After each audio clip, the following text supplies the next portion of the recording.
அனைவருக்கும் வணக்கம். 12th maths இன்டெக்ரல்ஸில் எக்ஸசைஸ் 7.2ல கொஷின் நம்பர் 6 பார்க்குறோம். So first root of ax plus பின்னு இருக்குது. இதில் டீன்ற வேல்யூ ஏஎக்ஸ் ப்ளஸ் பின்னு டைரெக்டாகவே எடுத்துக்கலாம். ஸோ அப்போ டிடி டிவைட் பை டிஎக்ஸோட வேல்யூ என்ன ஆகும்னா ஏன்னு வரும். இதுலேருந்து டிஎக்ஸோட வேல்யூ வேணும்னா dx is equal to dt divide by ஏன்னு கிடைக்கும். ஸோ இந்த வேல்யூஸ்லாம் கொஷனில் அப்ளை பண்ணோம்னா இன்டெக்ரல்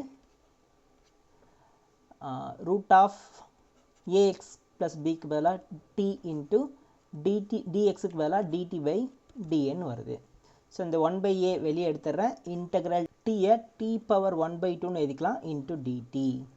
ஸோ அப்போ 1 by a t power 1 by 2 first integral x power n into dx integrate பண்ணால் என்ன கிடைக்கும்?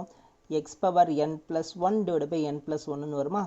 இதுவே என்னோட வேல்யூ 1 by 2 இருந்தால் என்ன ஆகும்? x power 1 by 2 plus 1 divided by 1 by 2 plus 1. So x power 3 by 2 divided by 3 by 2 வருமா? ஸோ இதை தான் இங்கே அப்ளை பண்ண போகிறேன். t power 3 by 2 divided by 3 by 2 plus c.